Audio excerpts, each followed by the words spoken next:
Pemirsa, secara resmi KPK sudah menggelar konferensi pers terkait penangkapan. Jadi ini merupakan revisi dari informasi yang sebelumnya, penjemputan paksa bukan KPK, penangkapan dan juga penahanan. Bahkan tadi sudah disampaikan penahanan dilakukan di rutan KPK selama 20 hari ke depan hingga tanggal 1 November 2023. Ada beberapa hal yang kemudian diungkap mengenai perkembangan perkara pemirsa, bahkan mengenai peruntukan uang miliaran rupiah tadi, mengenai cicilan kartu kredit untuk mobil Arfad, operasional rumah, bahkan juga mobil pribadi lainnya pemirsa, bahkan juga diduga ada aliran uang yang kemudian juga mengalir kepada Partai Nasdem, ini juga miliaran rupiah, gratifikasi dan juga lain-lain. Kita nanti akan mengetahui bagaimana perkembangan lainnya langsung dari KPK pemirsa, tapi saya akan kembali lagi di Apa Kabar Indonesia malam hari ini. Ada pertanyaan yang menggantung saya adalah seberapa besar kekuatan para relawan benar-benar akan datang ke masyarakat, memberikan sumbangsi suara. Mungkin saya ke Mas Umam terlebih dahulu.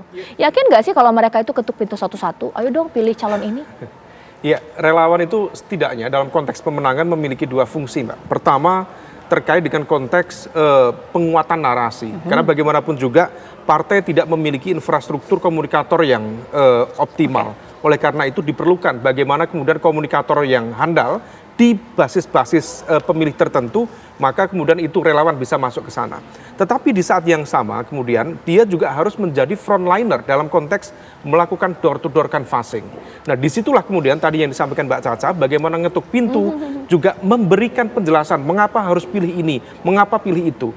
Nah, di level inilah kemudian efektif atau tidaknya akan dipengaruhi oleh banyak hal. Salah satu faktornya, salah satunya adalah logistik. Ini yang kemudian memunculkan sejumlah pertanyaan. Maksudnya apa logistik? Relawan hanya butuh uang untuk bisa bekerja mengetuk pintu satu-satu? Ini menjadi sebuah pertanyaan publik juga. Apakah kemudian relawan itu sebagai sebuah gerakan yang genuin dari masyarakat, ataukah ini sebenarnya sel-sel kekuatan politik yang diorkestrasi oleh kekuatan yang lebih besar? Kalau misal kemudian dia memang betul bisa mampu melakukan itu secara optimal dan kemudian memiliki akar yang kuat, bisa menjelaskan dengan baik, hasilnya optimal. Kalau tidak, sebaliknya. Uang kalau dari kader sendiri kan kalau bekerja biaya operasional kan ditanggung partai. Kalau relawan dari apa? Apa kalau mau kerja mana dulu ini logistiknya, sumbangnya, relawan itu udah uangnya. Terbiasa dengan kerja-kerja kerelawanan. Artinya mereka kalau ditanya duitnya dari mana? Pasti mereka patungan. Pertama itu, kedua mereka juga punya sumber-sumber logistik. Misalnya kayak mereka kan banyak kan pekerja. Relawan ini kan banyak kan latar belakang sosialnya mereka selain pekerja, ada juga mereka pengusaha. Ya memang level pengusahanya bukan level pengusaha besar. Ya mereka misalnya kayak punya peternakan, punya apa, kemudian mereka mendirikan relawan. Kemudian ada juga tokoh masyarakat, kemudian dia menciptakan relawan. Nah relawan-relawan itu kan lahir dari hal yang kayak begitu. Jadi ya namanya kelompok partisipan gitu loh. Jadi ya mereka hanya ingin berpartisipasi dalam pesta demokrasi. Ya ditanya soal keuangan ini dari hal itu. Misal kayak saya, Noel dari mana duitnya? Ya saya dari kawan-kawan saya punya kawan-kawan saya punya kawan yang banyak, dari kekuasaan sampai yang paling rendah juga ada teman saya. Dari yang paling kaya di Republik ini sampai yang paling susah di Republik, saya punya kawan.